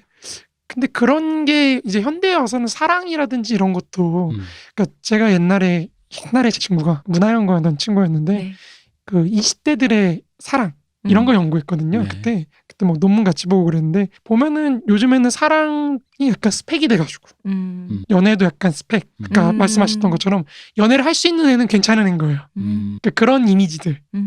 그리고 연애가 사실은 어떻게 보면 자기 생활을 지탱할 수 있게 해주는 그런 역할도 많이 하는 거죠. 그쵸. 왜냐면 그러니까 20대들 특히 돈 없는 친구들 같은 경우는 어떻게 되냐면은 공동체를 이루는 거예요. 둘이 통장도 공유하고 그쵸. 집도 같이 살아서 월세 아끼고 뭐 이런 식으로 해가지고 아예 하나의 공동체를 이뤄서 아주 어렸을 때부터 21살 뭐 이럴 때부터, 그러니까 그렇게 해서 자기 그 다른 개인으로서의 삶을 재생산할 수 있는 어떤 기반을 창출하고 뭐 이렇게 하는데, 그러니까 이제 연애를 못하는 사람은 하자가 되는 거예요. 왜냐면 한 사람으로서 살아갈 조건들을 둘이서 합쳐서 겨우 충족하는 상황에서 자기 혼자라는 거는 그것도 못한다는 거거든요. 그런 의미에서 점점 한국 사회나 이런 데서 연애가 스펙화되는 그런 측면이 있다고 했을 때, 그런 현실을 기반으로 해서 이 소설을 보면 너무 조금 낭만적이지 않나 그런 생각이 좀 든다는 거죠. 아, 그러면 이 소설이 나온 지가 꽤 됐으니까 거의 10여 년 넘었는데 2004년작이니까요. 그러니까 어쨌든 간에 일본도 이제 어쨌든 좀 지는 해고, 그렇죠. 이제 그런 의미로 보고 지금 전 세계적으로 솔직히 좀 자본주의가 모르겠어요. 이게 뭐 이래서 끝나는지 모르지만 이게 난리잖아요, 뭔가. 근데 말씀하신 우리나라 선진국이니까 리딩하고 있으니까 뭐든지 나쁜 건 먼저 하는 나라니까 방금 말씀하신 그 연애가 스펙이 된다는 말이 좀 솔직히 좀 충격적이거든요. 방금 말씀하신 게 사실 지금 우리 방송하는 게 사실 제가 지금 듣다 보니까 현타가 온 거예요. 결단을 내리라는 말이 무슨 의미가 있냐는. 아, 그러네요. 그러니까. 결단을 내릴 조건이 아예 전제가 전제를 안 되는데. 주어지지 않는 상황에서 뭔 결단이냐라는 거죠. 에로스고 나발이고. 왜냐면 사실 방금 말한 그 연애라고 말했지만 그 공동의 기반, 삶의 기반을 한다라고 하니까 전 또 약간 삐뚤어진 생각이 드는 거예요. 그러니까 우리 왜 또 사랑에 대한 신화는 그런 게 있잖아요. 그러니까 몰두, 열정, 그렇죠. 광기, 헌신. 조건을 따지지 않는 어떤 약간 몰두라는 건데 그건 이미 애초에 시작부터 조건으로서의 어떤 맞아요. 그런 기반인 거. 그러면은 만약 이 조건이 어그러졌을 때 이 연애의 토대라는 건 뭐지? 그것은 연애야? 라는 갑자기 그런 되물음이 또 나오면서 그것을 연애라고 부를 수 있는 것인가? 그러니까 우리가 같은 목표를 물론 이제 우리 흔히 얘기하는 사랑하는 사람이 같은 목표를 향해 차곡차곡 해나가는 것이 좋지. 왜 흔히 말하는 어른들 옛날에 단칸방에서 그렇죠. 시작했어. 맞아요. 그치? 맞아요. 그런 관점을 보면 또 되게 바람직하고 좋은 현상이라고도 보지만 근데 완전 맥락이 다르잖아요. 네. 요즘에는. 너무나도 구체적으로 스펙들이 적혀 있는 거잖아요. 그러니까 그렇죠. 인간이 살면서 예를 들어 공동의 공간을 꾸린다고 하면 월세와 보증금과 통신비가 있단 말이에요. 뭐 흔히 말하는 뭐 텔레비전과 인터넷은 해야 되잖아요. 그럼 이 기본적인 수도세까지 서울세, 전기세. 그럼 이 대여섯 가지의 것들을 그 두 사람이 공동적으로 배분해서 나누는 것에서의 그 어떤 조건. 그렇게 해서 그 간신히 삶의 조건을 마련해내려고 그렇죠. 하는 방식. 근데 그거를 제가 이거 폄하하는 게 아닙니다. 그것에 이제 기반이 되는 것이 사랑이란 끈이라고 본다면은 과연 뭐가 선우일지가 약간 되게 냉소적인 생각이 드는 거예요. 그렇게 볼 수도 있어요. 왜냐면은 네. 그러니까 동거를 많이 하잖아요, 요즘에는. 네. 근데 주변에 이제 동거하는 분들 이제 저도 옛날에 그런 거 조사한 적이 있었는데 제일 좋은 게 뭐예요? 동거에서라고 했어요. 첫 번째로 하는 게 뭐냐면은 모텔비를 아낄 수 있다. 아, 그렇죠. 모텔비가 몇십만 원이 줄어든다, 진짜. 어마어마하게 줄어든다. 그러니까 그거 하나만으로도 연애를 할 만한 거예요. 제가 예전에 들었던 농담 중에 그게 있어요. 왜 보통 남자들이 뭐 아는 애인데 소개시켜 줄게라고 하면은 왜 처음으로 묻는 게 딱 하나 그러잖아요. 예뻐? 그쵸. 근데 요즘 하나가 더 있대요. 자취해? 자취하고 잘 취하는 여자 좋아한다 뭐 이런 거잖아요. 뭐 그러니까 예쁘고 예전 네. 예뻐로 끝났는데 지금은 혼자 살아? 그쵸, 자취해? 그쵸. 이것도 묻는다는 거지. 그거 그리고 아까 뭐, 말씀하신 거랑 네. 연계돼서. 그리고 뭐 더치페이해? 뭐 이런 것도 많이 따지잖아요, 요즘에는. 그 이제 페이스북 같은 데 보면 뭐 대나무 숲 같은 거 있잖아요. 네. 거기 계속 올라오는 게 그런 거거든요. 그쵸. 내가 이만큼 썼는데 나 착취당하는 거 아니에요, 얘한테? 그쵸. 그러니까 김치녀한테 당하는 거 아니에요? 혹은 공동 통장에서 이렇게 하는데 지 혼자 다 처먹고 뭐 이런 얘기. 막 그런 거 있잖아요. 자기가 다 쓰고 뭐 이런 얘기. 그러니까 돌아가서 얘기하면 동경만경의 이 여자의 이 사고방식이 그냥 남자를 놓고 저울질하는 걸로밖에 안 읽힐 거라는 그 슬픔이 오는 거예요. 그래서 그렇죠, 제가 그래서 그렇죠. 맨 처음에 그렇게 얘기한 거예요. 김치녀. 김치녀가 여신. 김치녀가 노가다하는 남자 만났는데 내가 이 남자랑 역시 노가다한 사람은 몸뿐이야. 속궁합이 좋아. 지적인 대화는 안 돼. 속궁합이 좋은데 이거 계속 가야 되나 말아야 되나 저울질하는 거라는 걸로 읽힐 수가 있다는 거죠. 만약 그런 식의 너무나도 구체적인 스펙으로만 이루어진 관계라면, 그러니까 저는 거기에 어디에도 물론 우리 사이를 위해서 우리가 서로 열심히 한다라는 거는 나는 좋다고 봐요. 흔히 말하는 서로가 시험에 들지 않게 하기 위해서 내가 할 수 있는 몫을 열심히 한다는 건 좋은데 그런 의미의 헌신은 이해하는데 다른 의미로 어떤 자기의 감정과 그 열정과 사랑을 위해서 다른 것을 보지 않는 조금은 낭만적인 그런 의미의 헌신은 또 존재하지 않는 게 아닌가. 그렇죠. 그러니까 제가 약간 좀 냉소적일 수도 있는데 계속 중산층 담론 같다고 느끼는 거예요. 이 지루함이라든지 이런 게 정말 사실 밑에 사람들은 자기 삶의 재생산을 위한 어떤 조건 마련으로서 연애를 택하고 서로 공동체를 형성해서 어떻게든지 한 사람의 몫을 해내려고 노력하는 상황에서 이 사람들은 사실 그런 고민은 전혀 보이지 않는 거거든요. 지금 문세님 말씀하신 거 들으니까 우리 아주 예전에도 한번 언급한 적이 있는 그 민주당에서 리포트 받은 거 있잖아요. 그 청년 세대의 실태에 대해서 리포팅한 게 있었는데 거기에 그런 내용이 있었어요. 20대 초반 뭐 둘 다 21 이런데 둘 다 던킨에서 일을 하시나 그래요. 부부 이제 둘이 같이 있어요. 근데 아기가 있는 거예요. 그러니까 아까 왜 이른 나이 동거를 한다고 했잖아요. 근데 여기서 가장 위험한 점이 피임을 잘하지 않아서 아이를 낳을 확률이 되게 높단 말이에요. 그럼 이제 둘 다 이렇게 표현하면 심하지만 약간 나락으로 빠지는 거예요. 애는 돌봐야 되니까. 그래서 둘이 이제 교대로 일을 하는 거예요. 애를 봐줄 사람이 없잖아요. 둘이 되게 작은 집에 살면서 아기를 교대로 보고 있으니까 그러면은 누군가는 아직 나이도 어린데 좀 배워갖고 더 좋은 일자리를 구해야지라고 하면 이건 정말 너무 듣기 좋은 소리일 뿐 그 본인의 재생산을 위해서 쓸 비용도 없고 시간도 없단 말이에요. 그 몇 시간을 낼 수가 없으니까 지금 당장 급한 돈을 위해서 둘이 그렇게 살고 있어요. 그래서 물어본 거예요. 지금 가장 중요한 게 뭐가 제일 하고 싶어요라고 물어봤더니 아빠 된 사람인가 엄마 된 사람인가가 잠 좀 자고 싶어요라 그랬거든요.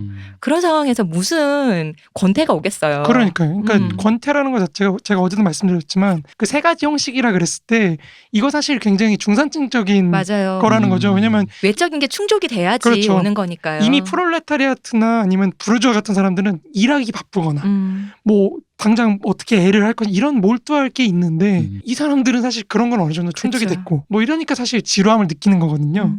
그러니까 거기서 지루함의 순환에서 계속 돌고 도는 거죠. 우리가 소설에서 시작해서 니들끼리 노는구나. 영화로 갔다가 다시 육체성을 탐닉했다가 뭐 이렇게 왔다 갔다 하는 순환 속에 갇혀 있는 거죠. 근데 이게 제가 볼 때는 좀 냉소적일 수 있지만 굉장히 부르주아적이고 굉장히 중산층적인 그런 담론처럼 느껴진다는 거예요. 조금이라도 속 편한 소리 할 수 있는 사람들의 얘기로구나 그렇죠. 싶은. 왜냐면 이미 그 밑에 사람들은 그런 거 생각할 시간조차 없는 거죠. 그렇죠. 그러니까 뭐 이런 말도 좀 그럴 수도 있지만 페미니즘 갖고 뭐 논쟁도 많았잖아요. 근데 지방에 있는 제조업에 종사하고 있는 20대 남자애들한테 물어보면은 그거 생각할 겨를도 없어요. 뭐 페미니즘이고 뭐고 뭐 남자를 남염을 하는 뭐 그런 건 자기 알지도 못하는 거예요. 왜냐면 자기는 밤새 이거 돌려야 되는데 하다못해 유튜브 하나 틀어놓고 돌리고 있는 판국에 지금 그런 게 무슨 좀 그렇죠. 굉장히 서울 중심적인 느낌이 든다는 거죠. 맞아요. 그런 사람들이 느끼는 소외감 같은 게 사실은 정치적으로 이제 보나파르티즘이나 이런 걸로 이어질 수도 있는 거고. 그러니까 굉장히 웃긴 게 여기서는 어떤 외부적인 충격이라는 게 다 거세된 소설 속 상황이 다 거세된 심지어 경제 위기나 이런 것도 거세된 상황이잖아요. 그쵸. 앞에 거는 차라리 경제 위기라든지 뭐 냉전이라든지 이런 거라도 있었는데 그 앞에 거는 사실 영화라는 건 그걸 이제 메타적으로 냉소적으로 그렇죠. 보고 있었으니까. 그렇죠. 근데 요즘쯤으로 오면 그런 적조차도 아예 보이지 않는 상황이 아닌가. 그러니까 오히려 체제가 품고 있는 소수자라는 어떤 좀 낙오된 사람들 우리가 제가 해결식으로 표현하면 노바디라고 하는 네. 그러니까 정말 노바디가 돼버리는 거거든요. 그러니까 굉장히 안온한 또 세계이지 않나 그런 생각이 좀 드는 거예요. 그래서 제가 약간 이 동경만경을 일식에 대한 우아한 평론이라고 했지만 다른 한편으로는 그 여성 개인의 그 연애 감정의 유무에 대한 결단으로 약간 협소하게 읽은 지점도 그렇죠. 있다라는 거죠. 왜냐면은 이 동경만경에 보면 일식에 대한 내용을 요약하는 부분이 네. 일식이 중간 영화 거의 한 1시간 정도 그 가운데 부분 있잖아요. 네. 이 그녀가 부유하면서 보고 있는 자본주의의 표상들 그 부분들에 대해서는 묘사가 없어요.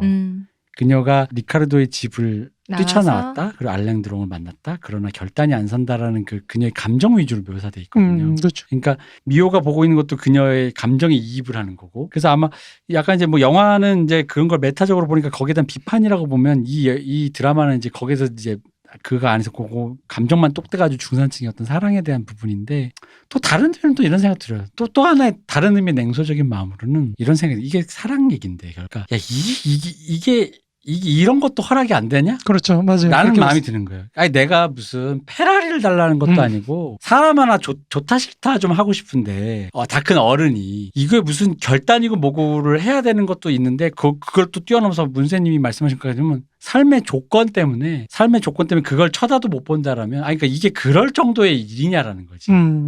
내가 무슨 그잖아요. 제가 중산층 입장에서 아니 우리 오히려 무슨 말이에요. 노바디들 입장에서 노바디 입장에서 그렇죠. 그거 시기나의 문제냐는 거지. 사랑은 중요한 거고 어떻게 보면 크고 고귀한 가치일 수는 있지만 아니 내가 그렇게 단계적으로 뭐가 다 내가 그 겨를이 없다라는 그러니까 인간이 그 정도로까지 소외가 될 수 있는 문제냐라는 생각이 들면서 갑자기 살짝 화딱지가 나는 거예요. 왜냐하면 그렇죠. 기본적인 욕구잖아요. 이 동경만경에 묘사되는 이런 정도의 감정은 사실 중산층이 아니라도 몰입할 수 있는 충분히 몰입할 수 있는 평범한 연애 소설이라고 볼 수 있어요. 맞아요. 근데 이제 문세님이 말씀하신 이게 한가로운 중산층 담론으로 보이는 것 자체가 되게 슬프다는 거죠. 야 이것도 허락이 안 돼. 이 정도도. 그럴 일이냐. 채팅 앱으로 사람 하나 만나서 갈까 말까 고민하고 있다라는 걸 한가롭다고 말하는 시대라는 건 도대체 어떤 시대냐는 거죠. 그렇죠. 내가 이거조차 허락이 안 되고 내가 오늘 밤에 그냥 유튜브 하나 틀고 말씀하신 것처럼 그냥 일하다가 잠들었다? 그럼 이놈의 시대는 어디냐는 거죠. 그리고 더 웃긴 건 뭐냐면 그런 거예요. 이게 노바디 문제가 아니라 아마도 저 동경만경에 묘사된 미호? 네. 미호 정도의 삶을 사는 사람도 그렇게 살 거라는 거죠. 그렇죠. 아마 잦은 야근과 실제로 그 일본의 그 되게 유수한 그 맞아요. 유명한 그 저번에 광고회사 그 자살 사건 맞아, 자살했잖아요. 네. 동경대 나오고 최고의 엘리트가 최고의 회사 들어가서 공무원도 자살하지 않았나? 네. 네. 그죠? 그러니까 그런 것처럼 우리가 말한 아까 그 중산층은 이런 정도로 팔자 좋은 소리 하고 있겠지라고 싶었던 사람조차도 바로 저 지금 동경만경을 읽으면서 분명히 그랬을 거란 거지. 뭐야 이렇게 팔자 좋은 소리 하고 있어. 지금 내가 지금 내일 당장 다음 주까지 해야 될 PT가 몇 개, 프로젝트가 몇 개. 그렇죠. 그러니까 이게 문제는 더 웃긴 게 차라리 중산층이 자신의 삶에 그 부유하는 삶을 위해서 그러니까 60년대 그 약간 그 아까 그 뭐야 그 일식처럼면 중산층의 그 삶의 토대를 노바디들을 생성했다면 오히려 이제는 노바디의 삶의 조건이 중산층까지 잠식해서 이제는 사실 뭐 이게 위도 아래도 없는 것 같아요. 그러니까 조건은 좀 더 박하거나 조금 덜 박할 수는 있되 삶의 조건은 그렇게 된 것 같다는 느낌이 드는 거예요. 그렇죠. 예를 들어서 이제 우리가 중산층이라고 하면 보통 집 하나 정도는 있고 차 한 대 있고. 차 한 대 있고 뭐 이런 건데 집 하나 사는 것 자체가 사람의 목표가 돼버린 거죠. 그렇죠. 지금은 그냥 나는 그냥 루틴한 삶을 살고 싶은데 일반적인 삶을 살고 싶은데 그거 자체가 그냥 굉장히 어렵게 돼버린 이런 시대에서 과연 그 중산층 욕하는 것만으로 뭔가 의미가 있느냐 그러니까요. 이런 것도 좀 고민이 많이 된다는 거죠. 그러다 보니까 사랑이 그러니까 이게 사실 이 영화도 그렇고 이 그 소설도 그렇고 어쨌든 사랑이라는 게 핵심적인 사람이 갖고 있는 가치 중에 하나로 일단은 전제를 하고 있는 건데 방금 말씀하신 걸 보면 그러니까 집 사는 게 목표고 그러다 보면은 사랑이란 건 거기서 나의 어떤 중요한 가치 중에 하나라고 보기가 힘들어요. 그 와중에 전제되어야 될 수많은 어떤 내가 해결해야 될 가치 중에 하나. 그러니까 과제 중에 하나인 거죠. 어른들이 부여한 과제 같은 거라는 거죠. 맞아요. 그리고 그게 안 되면 조건이 안 되면 그걸 안 이루는 거죠. 그러니까 흔히 말하는 결혼 안 하는 사람들이 뭐냐면 그 조건이 안 되는 거예요. 집 살 돈도 없고 연애할 돈도 없으니까 연애를 안 하겠어. 과제가 돼버리는 거죠. 그러니까 그러다 보니까 아까도 말씀드렸듯이 모든 계층 거의 대부분의 계층에게 저 얘기가 팔자 좋은 소리처럼 느껴지게 되는 이 엄청나게 각박한 상황. 특히나 이 코로나 시대의 사랑을 이루는 사람들조차 누군가를 만나겠다는 사람들조차 배틀필드에 나가기 위한 전우를 구하는 느낌인 그렇죠, 거죠. 그러면. 그렇죠. 송금하지 않으면 남친임을 주장할 수 없는 상황. 이 슬픈 상황. 그러니까 이게 너의 바로 사랑은 되게 돈으로 보여라. 이게 그래서 그럼 금액으로 우리 세컨드 파스트를 그러니까 그게 사실 근데 굉장히 편하거든요. 계량화가 되잖아요. 맞아요. 계측화가 되니까 눈으로 보이니까. 뭐 내가 예를 들어서 시호님을 좋아한다고 쳤을 때 시호님한테 선물 금액으로 50만 원짜리 사주는 것과 100만 원짜리 사주는 것 사랑의 표현이 다르잖아요. 그죠. 그 거기서 저는 현금이 좋습니다. 우리 옛날에 제일 무서우시네. 했던 얘기. 자본주의가 무서운 게 바로 그 지점에서 그거를 계측을 할 때 구분할 방법이 없어요. 그렇죠. 예를 들어 이 사람이 나한테 100만 원 줬고 제가 10만 원짜리를 줬을 때 이 100만 원짜리가 예를 들어 내가 100만 원을 더 좋아하는 걸 나를 천박하다고 보기에는 그 마음의 크기와 씀씀이를 나는 구분해낼 방법이 없어요. 사랑인지 아닌지. 근데 그걸 갖고 단순히 100만 원짜리 골랐다고 이 김치녀 나의 10만 원의 정성을 몰라보고 김중배 다이아라고 말하기가 너무 그런 거잖아요. 자본주의는 또 그런 의미로 또 사랑의 마음을 또 잠식해 나가는 거죠. 그렇죠. 김종배 씨는 나에게 다이아 반지를 줄 만큼 나에게 마음을 쓰고 있는 거잖아요. 그렇죠. 왜냐면 다이아가 비싸니까. 사실 그러니까. 누구한테 비싼 걸 누가 어떻게 함부로 다시 주겠어요. 얘기하지만 그때가 언제입니까? 다이아를 모르는 사람이 태반일 텐데 당시에 그럴 만큼 나에게 마음을 쓰고 있다는 것 자체도 그건 사랑 아니야? 그러니까 그러다 보니까 그것도 사랑이죠. 사실. 그러니까요. 그 구분할 방법이 없어요. 그러니까 그런 사랑을 하는 거를 가지고 욕할 수 있냐는 거지. 그러니까 이러니까 보드리아르가 망한다고 하는 거예요. 왜냐면 기호가 기호를 이렇게 기호 소비만 하다 보니까 정말 그 의미 어떤 내가 이 사람한테 선물해줬을 때의 의미나 이런 거는 맞아요. 전혀 의미가 없어지는 거거든요. 그죠. 그리고 그게 왜냐면 또 그 기호가 다른 의미의 안락함을 제공해요. 예를 들어 내가 단순히 루이비통을 입었다. 뭐 에르메스를 입었다가 물론 기호일 수는 있지만 내가 그 누군가 때문에 어쨌든 에르메스를 걸치겠다는 것 때문에 나의 생활과 연희가 안락해져. 예를 들어 뭐 잔소리하는 엄마가 시집 잘 갔네 시오 이렇게 되는 거죠. 남자 잘 만났네. 그런 소리 하면. 그러면서 옛날에 했던 잔소리를 안 해. 옛날에 뭐 시까라 뭐 너는 그런 남자 만나서 되겠냐? 그런 네 집에 남자친구 일찍 들어와라 이랬는데 혹은 그 옛날 남자친구 걔 만난다 그러면은 안 들어도 된대. 혹은 옛날에 만났던 남자 만났을 때 그런 남자 뭐 하면서 잔소리했는데 그러면서 이제 내가 모든 거에서 그 기호 때문에 해방이 되는 거예요. 그렇죠. 그러니까 근데 그러다 보면 그게 뭐냐면 그게 안락함이잖아요. 내가 에르메스로 누리게 되는 안락함인 거예요. 그러니까 그 기호 끝에 결국 안락함을 누리게 되다 보니까 그 말씀하신 것처럼 결국 남는 게 모든 게 다 하나의 그 뭐라 그러지? 이 가치? 그 가치를 제공을 하고 내가 그 내 안에 슬롯에 그 가치들을 끼고 넣어야 되는. 그렇죠. 가치 체계 속에 이제 억압을 당하는 거잖아요. 그죠. 그래서 그 가치를 내가 몇 개만큼 획득할 수 있느냐라는 과업만 남는 그렇죠. 거잖아요. 과제만 남는 거죠, 사람이. 그러니까 이게 소비가 즐거움이 아니라 하나의 과제가 되는 거예요, 계속. 네. 내가 소비를 하는 것 자체가. 그러니까 그러니까 다시 일식으로 돌아가면 그런 상황에서 현타를 맞은 내가 그 남자랑 어디서 만나자고 약속을 했을 때 나갈 수 있겠냐는 거지. 그렇죠. 그 남자가 알랑들롱에 오픈 BMW를 탔는데도 그 알량한 왜냐면 이제 거기 여자 주인공은 그 정도는 나도 있으니까. 그러니까 그러면 이제 그 여자는 과제조차 없는 거잖아요. 그렇죠. 어차피 자기 혼자 살면 충족이 되니까. 네. 그럼 과제조차 없으니까 공허해지는 거예요. 그러니까 되게 웃긴 게 이게 중산층 담론으로만 보기도 애매한 거예요. 이제 아예 기호조차 해체돼 버리는 순간에. 맞아요. 그럼 이제 너는 사랑만 갖고 고민하면 되네라고 볼 수도 있지만 좁게 말하면 다른 의미로는 이제는 과제조차 다 충족이 됐을 때 인간이 마지막에 남는 것이 뭐냐라는 거죠. 그렇죠. 근데 이 사람이 애초에 사랑이라도 남아있냐 이런 거. 사랑이라도 남아있냐. 근데 동경만경으로 다시 돌아가면 동경만경처럼 그게 그렇게 어려웠는데 이미 기호와 가치 체계 속에 둘러싸인 인간이니까 그게 어려운 거야. 그렇죠. 그러니까 다시 하면 자꾸 동경만경 생각을 해봐야 되거든. 이 사인이 뭔지. 그러니까 동경만경이 되게 낭만적이지만 다른 의미로 또 그러니까 중산층 담론일 수도 있지만 또 낭만적으로도 좀 파괴적일 수 보는 게 그러니까 다 때려 닥치고 사랑이라는 그렇죠, 느낌이 있는 그렇죠. 거죠. 그러니까 맞아요. 그런 가치 체계 속에서 있는 너의 모든 그럼에도 것이 불구하고. 사랑이라는 것이 내가 지금 당장 오늘 편의점에서 일하지만 내가 그걸 포기할 게 아니라 나에겐 그래도 그러니까 그게 굳이 사랑이 아니더라도 내가 이걸 뛰어넘을 수 있는 어떤 게 뭐가 있을 수도 있어라는 기대라는 걸 품고 인간이 살아야지 되는 것인데 여기서 기대 안 품잖아 미호가. 그러니까 그런 기대를 품지 않는 인간이니까 오히려 더 다른 의미로 역설적으로 전 문세님 말씀 듣다 보니까 그런 기대를 품지 않는 인간일수록 더 그런 가치 체계의 그 과업에 시달리게 될 수밖에 없을 것 같아요. 그렇죠. 그랬다 보니까 그 시달려서 과업을 다 달성했을 때 결국은 일식의 여주인공처럼 공허함만이 남는. 근데 만약에 또 다르게 약간 낭만적으로 제가 그냥 굳이 낭만적으로 얘기해보면 미호 같은 경험을 해봤다면 몰라 엄마 나 야반 도주할래. 물론 인생이 후회로 점철될 수 있어요. 인생이. 엄마가 느껴지잖아요. 근데 인생이 후회로 엄마가 만나라는 알랑들롱 BMW 타는 알랑들롱 안 만나고 엄마가 리카드로 만나라 그랬지. 첫 엄마가 남자친구랑 헤어지지 맞아. 말라고. 엄마가 나중에 알랑들롱 보면 걔도 괜찮을 거야. 그건 그래. 이미 알고 있는 사이였잖아. 맞아. 걔도 잘생겼더라 야 이거지. 근데 그럴 수는 있는데 의외로 얼굴이 오래 갑니다. 아 그럼요. 얼굴 오래 가요. 그럼요. 여러분 이거 방송 들으신 젊은 분들에게 왜 얼굴 뭐 3일이다 이런 게 아니에요. 아닙니다. 얼굴 진짜 오래 가요.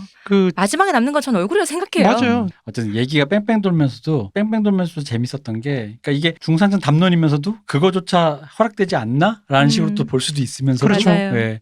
또 그러면서도 또 이런 것조차 허락되지 않는 이 세계에 대해서 또 한탄하게 되면서 그렇죠. 이게 참 얘기가 돌면서 좀 더 많은 얘기를 하는 것 같아요 우리가. 그러니까 동경만경 읽을 때 그 뭔가 간지러웠던 부분이 이거였어요. 이게 왜 이 사람이 그러니까 이 작가가 일식을 얘기했을까? 당연히 내용에서는 그냥 일식에서 등장하는 그 여사 주인공이 무소의 뿔처럼 혼자서 가라 부분만 약간 이렇게 발췌한 거에 가깝긴 한데 요시다 슈이치 정도 되는 작가가 굳이 다른 수많은 무소의 뿔처럼 혼자서 가는 그런 여성들이 나오는 그치. 영화가 있음에도 불구하고 이 정도의 새빨간 것도 60년대 영화를 골랐다는 게 단순히 레트로한 맛에 골랐다라고 보기에는 조금 다른 맥락이 있을 거라고 보고 그리고 굳이 본인이 동경만경이라는 그 계급적인 차이를 설정해 두었음에도 불구하고 낭만적인 중산층 담론인 것처럼 푸는 것도 한 그런 느낌이었던 것 같아요. 왜냐하면 특히나 이게 우리보다 10년 정도 앞서서 일본에서 초식남, 결혼하지 그렇죠. 않는 맞아요. 세태, 애를 낳지 않는 세태라는 그러니까 연애를 포기하는 세태들이 나오고 있는 세태 속에서의 연애 소설이라는 것이 어떤 의미를 가지는가에 대한 작가 스스로의 되게 나름의 치열한 고민이었던 것 같아요. 그렇죠. 그렇게 볼 수도 있겠네요. 우리보다 좀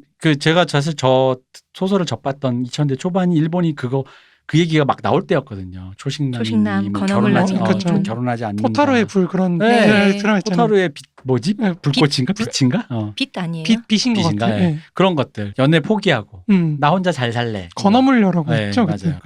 그런 것들에 대한 담론에 대해서 근데 저게 약간 일본 분들은 주제 의식이 좀 선명할 때 항상 하는 게 보통 이런 주제로 많이 가요. 애니메이션이든 뭐 그럼에도 불구하고 살아라. 그렇죠. 맞아요. 열심히 살아라 이런 얘기하는데 이게 비슷한 느낌인 것 같아요. 항상 그럼에도 불구하고 붙잖아요.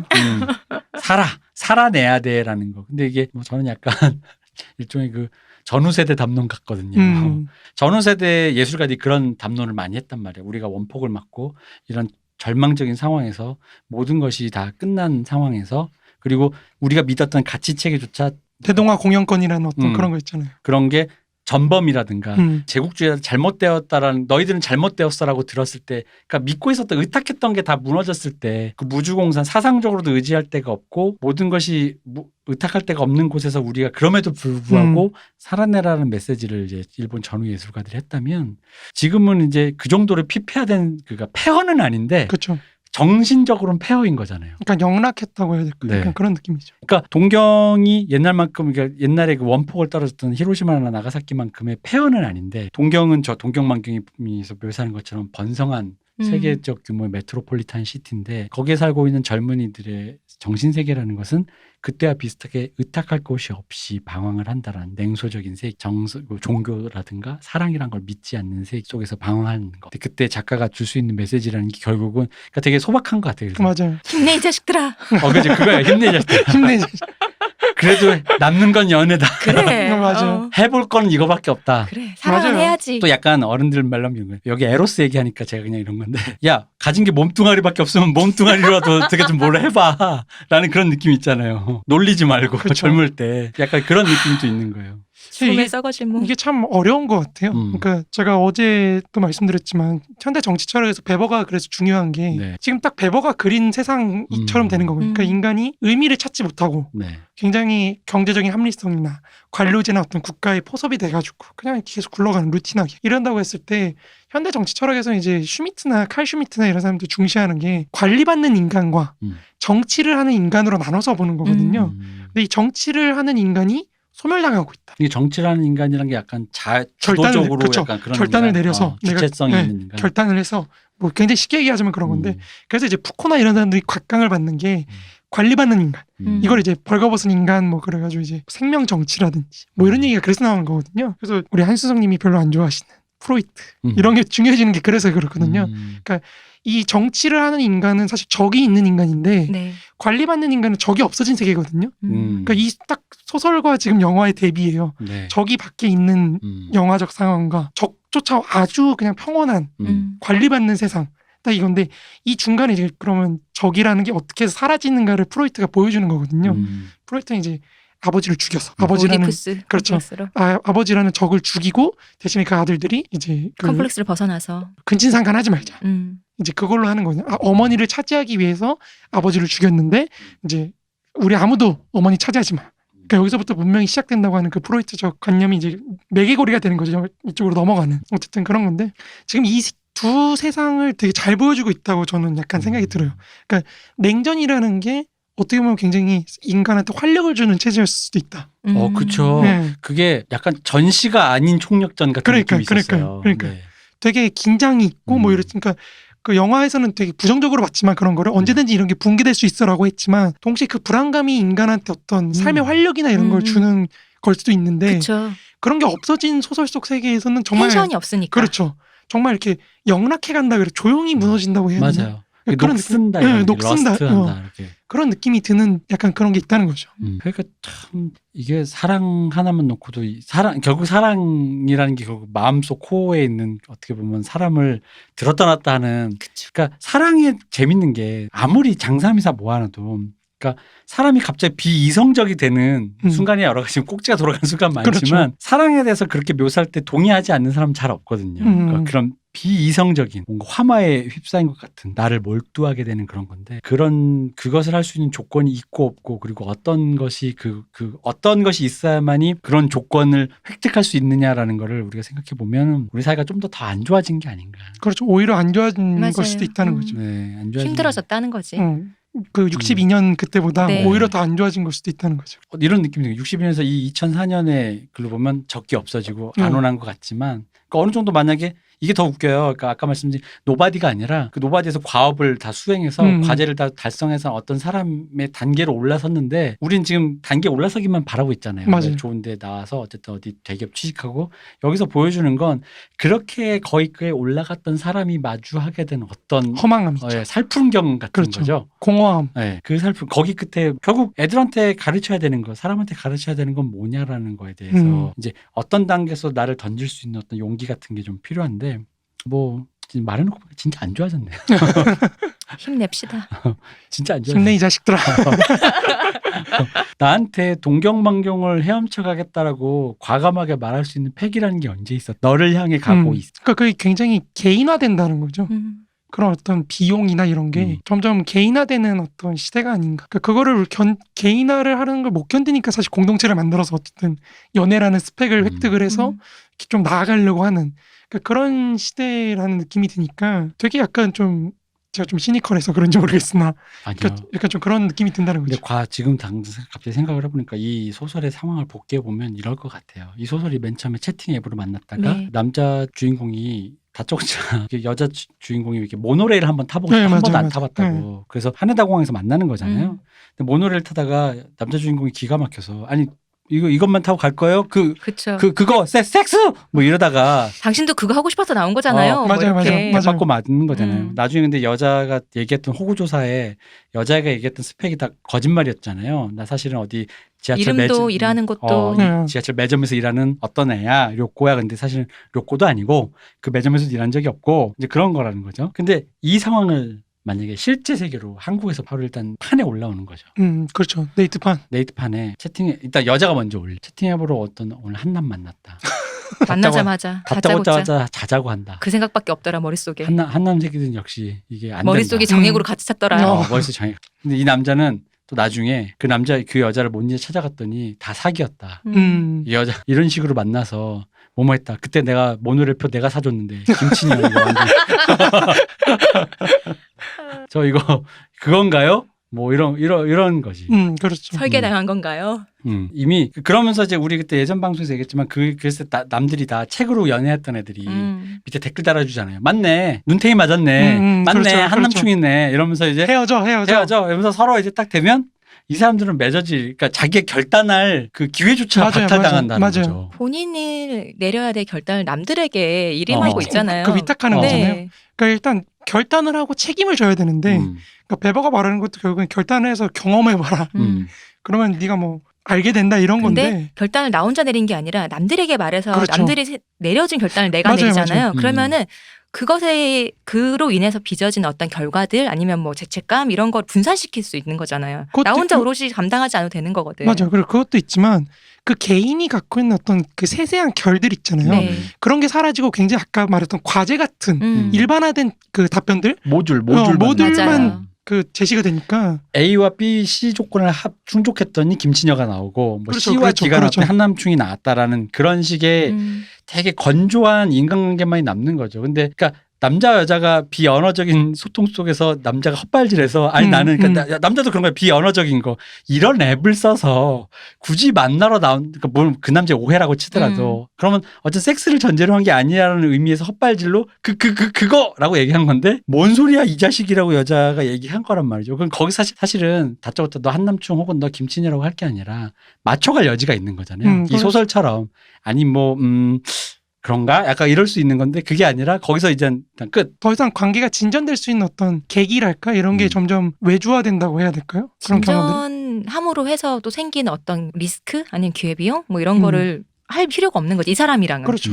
그때 얘한테 할 거를 다른 애를 또 찾아서 하는 더 멀쩡한 그렇죠. 사람을 만나서 하는데 써야 될 시간과 돈을 내가 얘한테 뭐하러 쏟겠어요. 그러니까 아까 말씀하신 관리받는 인간이라는 게 결국 사고의 아웃소싱 네, 화를 맞아요. 그게 아까 또 우리 좋아하는 요즘 사람들 좋아하는 그 한나 아렌트의 그렇죠. 한나 악의 평범성. 네, 맞아요. 생각이 텅 비어져. 그래서 자기도 모르게 아무 죄책감 없이 버튼을 누를 수 있는 그 외주화된 사람. 사랑 하나 하기 되게 어렵네요. 그러게요. 사람 하나 사귀고 사람 하나 이렇게 애정을 갖고 뭔가 해보기 너무 어렵네. 그렇죠. 일단 만나고나 싶습니다. 일단 남친님은 금액으로 입금으로 입금으로 인간소의 끝판. 그렇죠. 아니 금액을 내가 뭘로 매길 줄 알고요. 그렇죠. 현물도 꼭 제가 맞아요. 네. 꼭 돈이라고 생각하지 않겠습니다. 그럼요. 그렇습니다. 펀딩을 해야겠네요. 얼마 밀어주신 분에게 시호님 5분짜리랑 뭐 이런 거 있잖아요. 인간소의 끝이네요. 땀 닦은 종이 이런 거.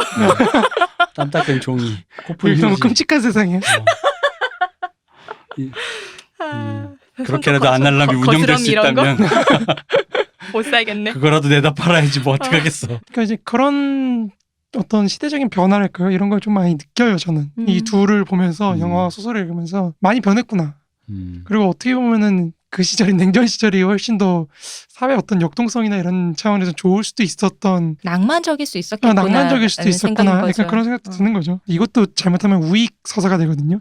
독일 보수 우익들이 이런 식으로 해서 바이마르 공화국 당시의 우익 서사들이 냉전 서사로 넘어가는 그때가 그런 좋았어라는. 예, 그러니까 그때가 좋았어라기보다는 저런 자유민주주의는 나빠. 네. 그리고 그런 식으로. 그리고 저렇게 인간을 기계화하고 계량화하고 이런 시스템의 어떤 끝판왕이 소련, 공산주의다. 공산주의 없애야 된다. 그러니까 이런 서사로 가는 그런 길도 있는데. 자유민주주의가 나쁜데 또 마지막 끝판왕은 소련으로 가는 거가 로직이 또 신기하네요. 그렇죠. 자유주의하고 유대주의, 자유주의, 유태인, 공산주의. 왜냐면 마르크스가 유태인이잖아요. 그렇죠. 그러니까 이게 그래서 그렇게. 예, 그렇다. 아, 참 사람이란. 그러니까 되게 웃긴 게 나치즘 세계에서는 사실 공산주의자도 자본주의자도 다 유태인. 그러니까 로스차일드 가문이나 뭐 이런 걸로 표상되는 어떤 금융 유태인 자본들이 공산주의와 결탁을 해서 독일을 이렇게 몰락시킨다. 뭐 이런 그런 것도 이어지고 뭐 그렇게 되니까요. 우리가 기본적인 조건조차 힘든 사회에 대해서 연애 소설 하나랑 예술 영화 한 편 갖고 이게 약간 사적 맥락을 이렇게 좀 동원해서 그렇죠. 설명해 보려고 했는데 그런 것보다는 결국은 이것도 되게 아날람스럽다. 그러게요. 결국은 그냥 아무것도 할 수 없는 세상이 도래했군요. 뭐 약간 이런 느낌이. 근데 뭐 소설이나 영화와는 전혀 다른 상황에서 어떤 권태를 느낄 수도 있고 그렇죠. 허물을 느낄 수도 있고 아니면 다른 상황에서 사랑이를 못 믿겠다 아니면 못 찾겠다 이럴 수 있지만 사랑하고 삽시다. 근데 그런 게 있는. 요즘 세상에 그러니까 예를 들어 지금 2020년의 조류에 있어서 이런 식의 연애 담론을 연애 소설 퇴보했다라는 느낌이 들 수 있잖아요. 그렇죠. 그렇죠. 근데 난 다른 의미로 또 그런 거야. 물론 이제 그건 형식적인 문제인데 그렇다면 이게 열혈이란 나는 어마어마하게 뜨거운 뭐 옛날 슬램덩크라든가 그런 것처럼 어마어마하게 뜨거운 그런 그 열혈 오히려 웃길 수 있는 열혈이라 웃긴 영화들이나 소설 만화 많잖아요. 너무너무 뜨거워서 그냥 웃겨버린 거야. 나는 부셔지지만 끝까지 달려가겠어. 그런 거 있잖아.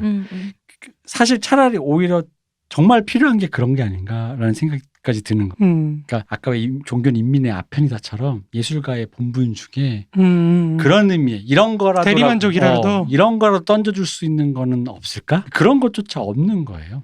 부셔지려면은 부셔질 때까지 달려갈 에너지와 원동력이 있어야 되는데 그렇죠. 그게 이제 이미 별로 없는 거죠. 정치밖에 없습니다. 사회주의 혁명으로. 그래서 우리나라 그렇게 정치가 활발한 거 아닙니까? 맨날 그렇죠. 싸우고. 그렇죠. 원래 제가 마르크스 강의할 때도 말씀드렸지만 그게 안 좋은 거거든요. 헤겔이 말하는 건 계속 정치로부터 멀어져야 이게 사람이 좋은 건데 이 정치에 이렇게 몰두한다는 건 사실 좀 병리적인 현상일 수도 있다. 근데 베버 입장에서 보면 또 그게 자기 삶의 의미를 부여하는 그거기 때문에 그렇죠. 그거라도 없으면 사람이 살 수가 없다. 이렇게 볼 수도 있는 거죠. 정치에서 멀어지면 일식의 주인공 같이 되고 정치에 가까워지든가 정치 비슷한 대체물을 찾으려면 이제 동경만경처럼 결단이라도 내려야 되는데 결단은 과제가 됐고 그렇죠. 그런 시대에 우리가 살고 있습니다. 그러니까 원래는 이 권태를 없애는 방법 중에는 마르크스적 길도 있는데 그거는 이제 사실 좀 그러니까 오히려 그게 더 낭만적으로 느껴져요. 저는 마르크스적 길이. 그러니까 죽창 제작? 아니 죽창 제작이 아니고 해야 전화국 탈취? 마르크스의 이제 문예론 같은 거는 사실은 이제 이런 권태 같은 거를 계속 이동함으로써 내가 여러 가지 작업을 계속하면은 새로운 것을 그렇죠. 배움으로써 새로운 거를 계속하면은 이제 그런 걸 벗어날 수 있다는 거거든요. 그래서 마르크스가 예술이나 이런 게 없어져야 된다고 얘기를 하거든요. 헤겔을 좀 뒤집은 거죠. 헤겔의 예술의 종언의 그 태제의 가장 핵심은 더 이상 예술을 갖고 우리가 어떤 이념, 가치를 표현할 수가 없다. 자유를 위해 죽자 뭐 이런 걸 예술로 막 표현하는 그런 걸 이제 더 이상 끝났다. 이렇게 본다고 한다면 마르크스는 반대로 이제 예술을 실현할 수 있는 어떤 분업이랄까 예술가로서 존재할 수 있는 어떤 조건으로서의 분업이라든지 이런 게 이제 사라지고 모두가 다 예술가가 될 수 있는 낮에는 시 쓰고 저녁엔 낚시하고 뭐 이런 존재가 돼야 된다는 건데 그러면 이제 권태로부터 벗어날 수 있다 이런 건데 사실 이게 굉장히 낭만적으로 들린다는 거죠. 아 낭만적이죠. 너무 낭만적이야. 나 지금 듣는 순간 듣기만 해도 좋다. 혁명 이후에 근데 우리가 그런 혁명이라는 어떤 단절이 없다면 사실은 계속 이 순환고리에서 그렇죠. 지금의 삶과 그렇죠. 같은 순환고리를 그렇죠. 벗어나지 이 못하겠죠. 영화와 소설 사이에서 계속해서 결단을 내리네 마네 네. 네. 이걸 왔다 갔다 하지 사랑을 않나요? 하네 마네. 그렇죠. 못하네 또 뭐 그렇죠. 잘하네. 뭐. 그러니까 그게 더 무서운 거예요. 그러니까 우리가 지금 이 영혼의 고리가 있는데 영혼 회귀의 고리가 있는데 영화 메비우스 소설 띠 사이에. 같은. 이걸 결단을 내서 이 고리를 끊었는데 끊은 사회가 아까 말씀드린 지금이란 거죠. 그 모든 것이 과제가 돼버린 사회라는 거죠. 그렇죠. 끊어서 되게 멋있는 결단을 내리고 주체적인 사회가 아니라 모두가 다 아웃소싱된 사라는 게 이제 여기가 끊어졌을 때 나온 사회가 우리가 그 여러 가지 가능성이 있겠지만 지금 우리가 맞닥뜨린 사회는 그거에 가깝다. 뭐 이런 묵시록적인 얘기를 하면서 오늘도 안 이렇게 하려면 끝을 냈네요. 망했다. 아닙니다. 혁명이 있습니다, 여러분. 마르크스 방송을 들어주십시오. 모두 힘냅시다. 네, 어쨌든 네. 오늘 방송도 망했다로 끝났습니다. 네. 마르크스를 들읍시다로 끝내야죠 그러면. 아 그렇죠. 마르크스를 끝냅시다. 그렇죠. 사랑합니다, 여러분. 선생님 오늘 고생 많으셨어요. 고생했습니다. 이 대표님 고생하셨습니다. 고생하셨습니다. 감사합니다. 쉬우셨습니다. 급 끝낸 느낌이 있지만 그런가? 어.